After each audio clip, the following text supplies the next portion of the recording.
Everybody's talking at me.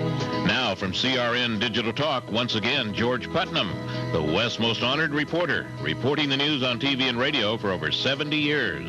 Now with news, views, and talkback, once again, George Putnam. And thank you very much. Thank you indeed, Chuck. And we have Tomas standing by to take your telephone calls. They're toll-free. The number to call is 1-800-336-2225. We're on CRN Digital Talk. That's right, CRN. Now, if you're joining us for the first time, I want to hear about it. I want to hear where you've been all my life, because we're here every day, Monday through Friday, right here at this time on this same station. And if you got a computer, you can tune us in on that too. There's a lot to talk about. We have been talking on this and other stations for the last 35 years. This is George Putnam, advocate of strengthening the borders, stopping this invasion, this violation of the sovereignty of the United States of America. I cannot believe that we have people like the President of the United States or Cardinal of the Catholic Church here in Los Angeles, Mahoney, or the mayor of the city of Los Angeles, who sounds more like the mayor of Tijuana, Mexico, standing up against perpetuating the greatness that was given to us by the Founding Fathers. What a remarkable, wonderful country. What a gift we've had. Up to us to keep it. But there are those who are talking. There are people like Senator George Allen, who has split with President Bush over illegal immigration and making him the only likely 2008 presidential candidate to back an enforcement-first approach to border security. I was listening to Senator George Allen as he said, it's vitally important we first and foremost recognize that there's a consensus in America that we need to secure our borders. He spoke of a consensus. Every poll I've noted, where the people are asked, what do you think about it? There is a consensus in America to secure our borders. And Allen went on to say, I don't think that we ought to be passing anything that rewards illegal behavior or amnesty. Oh, there's that big word, A. They talk about worker programs and whatnot. All adds up to amnesty and gaining citizenship by the back door.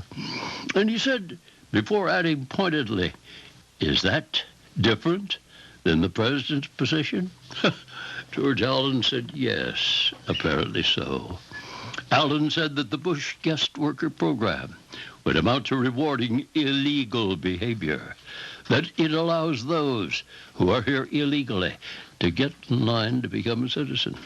If we have a reward for illegal behavior, all we'll get is more illegal behavior. I want us, he said, to secure our borders. Sounds like our favorite candidate, President of the United States.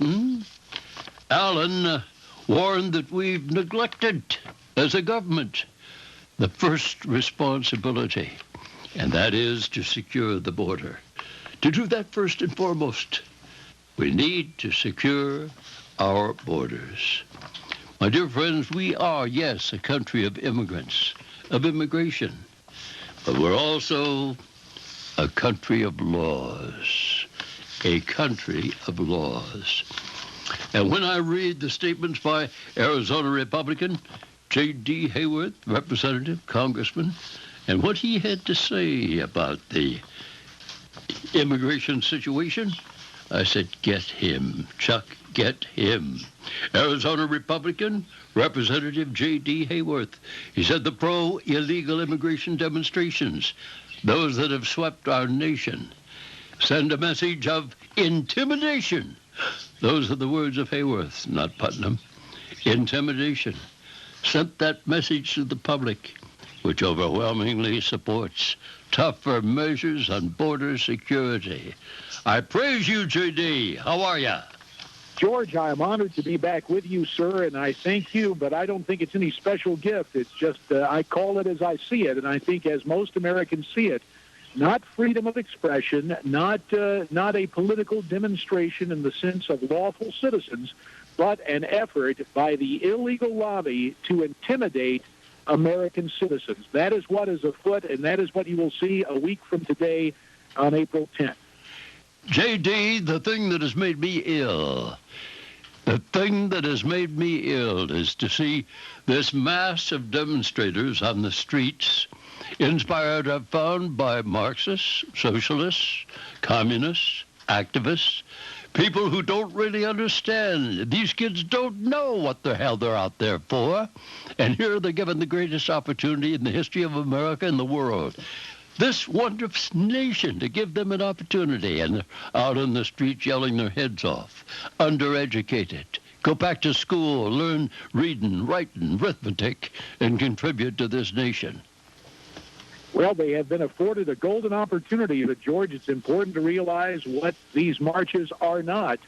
They are not reminiscent of the civil rights marches of the 1960s, because, recall, those marches consisted of lawful citizens seeking redress for a legitimate grievance. The fact that in some areas of the country, they were denied the fruits of citizenship that the Constitution, and more importantly, the 14th Amendment to the Constitution, provided those Americans through civil rights. What you have now is the spectacle of non-citizens demanding special rights, demanding the fruits of citizenship without the efforts to fully become citizens. And it is a spectacle, as I've heard from some. They said, I woke up this morning and thought I was in an alternate universe, not in the United States of America, because there is a widespread effort to ignore the law. And when societies start to ignore the law, that's when societies start to unravel. I wish that every one of these kids could sit down and listen to the words of President Theodore Roosevelt.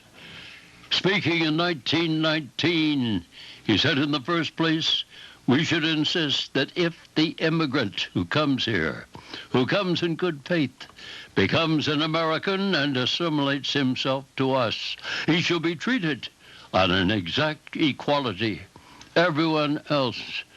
It's an outrage to discriminate against any such man because of creed or birthplace or origin, but this is predicated upon the man's becoming, in every fact, very fact, an American. Nothing but an American.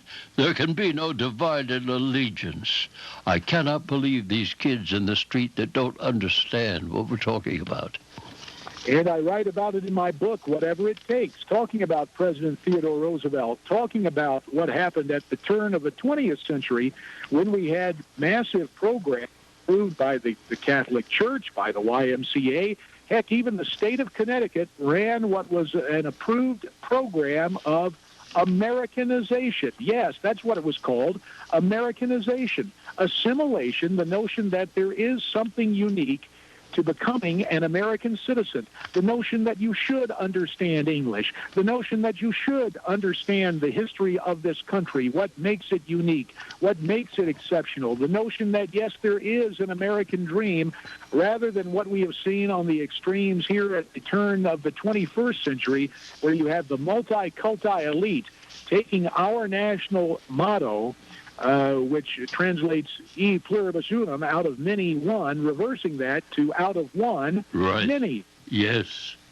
You know, J.G., it is sickening to behold this, because you've got all of this wonderful energy on the part of these youngsters that if it were pitted to proper resolution, what we could accomplish in this great nation of ours with their help. Well, that is certainly true, and you think about those who are here illegally, and think about that energy actually being utilized in their home country of Mexico. Think about the incredible untapped resource of the people there, and President Fox, and let's understand, if the shoe were on the other foot, the Mexican government would not let students from the United States demonstrate in the Republic of Mexico. There was an incident a few years ago where I think about a dozen American students there on student visas got involved in a protest of an airport location, and they were jailed and then subsequently deported. So you will never see the spectacle of American students demonstrating in Mexico City, and yet you have this hypocrisy out of the Mexican government, the same government that defends its southern border, trying to tell us not to defend our southern border, and the incredible irony of Mexican students unlawfully in the United States taking advantage of the fruits of our citizenship and our First Amendment rights without really understanding all that is involved. J.D., you said it so well, and it's written in their own Constitution. They will not tolerate this type of thing in Mexico. And they're now calling upon the United States to take another look at their southern border, to assist them, if you please. This is hypocrisy. They want to assist those coming in from Central America. What about our border? What about our border?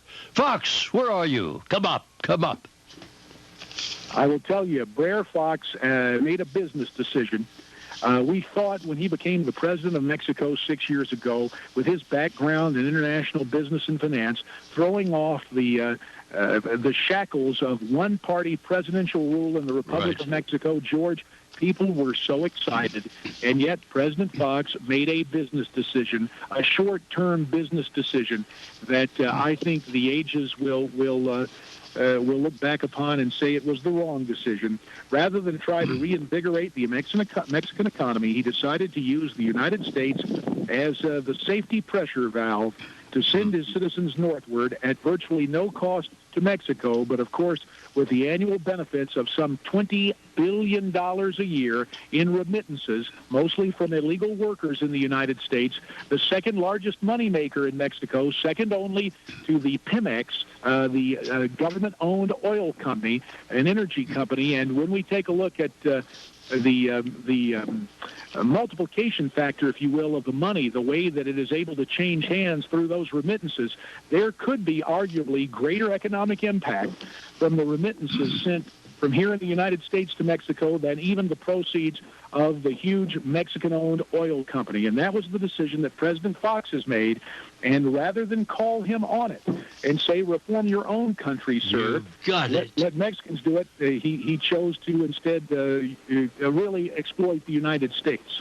J.D. Hayworth, you are not all up on this issue. You understand it well, and you're doing something about it.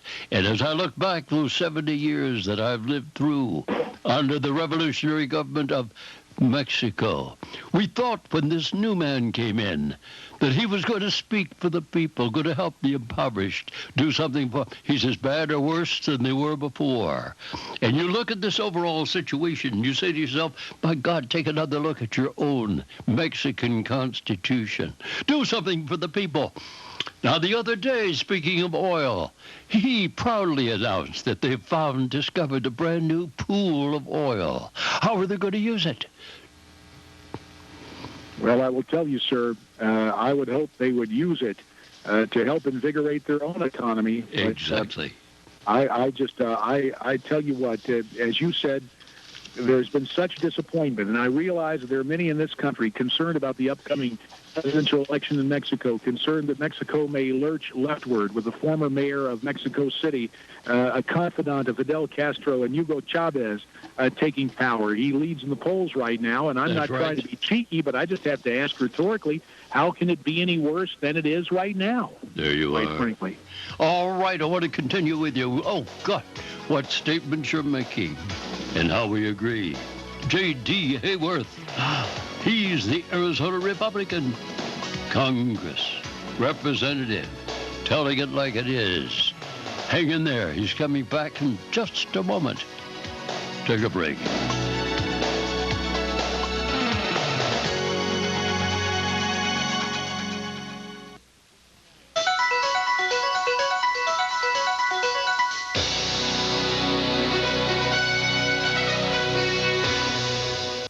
Golf Digest is going to cure your slice now, and that's a guarantee. Introducing the breakthrough video, Cure Your Slice Now, and it's free with your paid subscription to Golf Digest magazine. In this video, top PGA instructor Chuck Cook shows you the 7 key phases of the swing and gives you his proven method for better control and longer, straighter drives. And here's our guarantee. If Golf Digest and Cure Your Slice Now doesn't cure your slice and improve your game, cancel the subscription and keep the video free. Every month in Golf Digest, you get easy-to-follow instruction from the best teachers and players in golf, information on the top equipment, the best places to play, and you also get the removable Pocket Tips booklet. Call now. Use your credit card and get your first risk-free issue, the Pocket Tips booklet, and the video free. You get 11 more issues for only $19.77. If your game doesn't improve, cancel your subscription and keep the video, booklet, and magazine free. So call 800-328-7100. That's 800-328-7100 for Golf Digest. Hi, this is Clay Walker, and I want you to join me and the Band Against MS Foundation in the fight to find a cure for multiple sclerosis. I am one of 350,000 people currently living with MS in the United States. And on behalf of all of them, I want to see MS cured in my lifetime. To learn more about how you can help, call 800-728-8051, 800-728-8051, or log on to www.bandagainstms.org. Thank you, and God bless. We've been looking at houses all day. I hope this one's better than the others. Hey, it looks pretty nice to me. Oh, I don't know. It's kind of small. Yeah, but the location's okay. I mean, it's convenient to the airport. Finding the right home shouldn't be this hard. An experienced RE/MAX agent can help you find the perfect home, across town or around the world. Visit your nearby RE/MAX office today. Nobody sells more real estate than RE/MAX. Outstanding agents, outstanding results. Each office independently owned and operated. Hi, I'm Gail from Baltimore. You know, I always looked for better ways to do things. Did you know a few drops of vinegar and water could keep your poached eggs together? Or that onions wrapped up in a paper bag and stored in your refrigerator keeps them from sprouting for months? Now here's something I discovered about cleaning up tough messes. A wet sheet of Bounty stays tough and helps clean up easily. Just get it wet and get it done. How about that? The Quilted Quaker Picker-Upper Bounty. This is a message for Jamie Edwards. Princess, it's Mom. A little bird told me your date last night didn't go very well. Not to get involved, but surely you've heard of Match.com. And not to be pushy, but there are 15 million members. I'm not implying anything, but learning about guys before you date them might be good. Sweetheart, I know it's your life, but how about dating someone who's your age, not mine? So many relationships, so many marriages, so many satisfied mothers. Love is complicated. Match is simple. Visit Match.com today.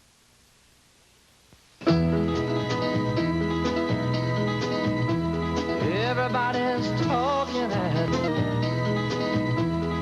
Everybody's talking at me. And what a privilege and pleasure it's been to talk with Congressman J.D. Hayworth. He sounds like Teddy Roosevelt, who said, "There can be no divided allegiance. Any man who says he's an American but something else isn't an American at all. We have room for but one flag." And I'm thinking of that sea of flags, Mexican flags, all throughout the South. I can't believe it. One flag, the American flag. And that excludes the red flag, which symbolizes all wars against liberty and civilization, just as much as it excludes any foreign flag of a nation to which we are hostile. We have room but for one language, the English language. We have room for but one sole loyalty to the American people. What a way of going, J.D. And you know, George, we have a replay of the situation. TR was a Republican, yes, but he was an American who stood up for Main Street and did not give in to what he called the malefactors of great wealth on Wall Street. And look, I don't fault anybody for living up to their potential, and I absolutely stand up for tax relief for everybody because I think it helps grow the economy, but neither will I stand by and let the special interests exploit illegal labor, to have a corporate welfare scam basically foisted upon law-abiding American citizens any more than I will stand for the left to try and get cheap votes by cheapening citizenship. And it'll be interesting to see who the real legacy and the people who really emulate TR, exactly who they are right now in American history. J.D. Hayworth, tell us about your book, the title, first of all. Yes, sir, George. Again, the title of the book is Whatever It Takes. How do we get it? You can get it at any bookstore near you or at Amazon.com, anywhere on the web, and, of course, my campaign website, www.jdhayworth.com. What do you deal with in the book? We deal with illegal immigration, border security, and the war on terror. We talk about the fact that illegal immigration touches all the major issues we confront today, and though official Washington is trying to treat this as a political issue to be managed, we should see it for what it is, an invasion to be stopped and a national security threat in the post-9/11 world. And good friends, good listeners, those of you who agree with J.D. and George Putnam, here's your opportunity. Take a look at who's running for Congress. Every 2 years we can replace them. If you don't agree with what we've got, make a change. And a third of the Senate. If you don't agree with them, make a change. I cannot thank you enough, J.D. Hang in there, buddy. I'll do it, George. Thanks again for spending time with you and all your listeners. All right. Now, do the right thing. Call your senator. Tell that senator to back 4437 for you, your family, for America. And that's the up-to-the-minute news. After the minute, that's all the news. And, of course, talk back. Our thanks again to Congressman J.D. Hayworth, Republican of Arizona, who tells it like it is. We're going to be back tomorrow. Have a safe trip. See you tomorrow. See you then.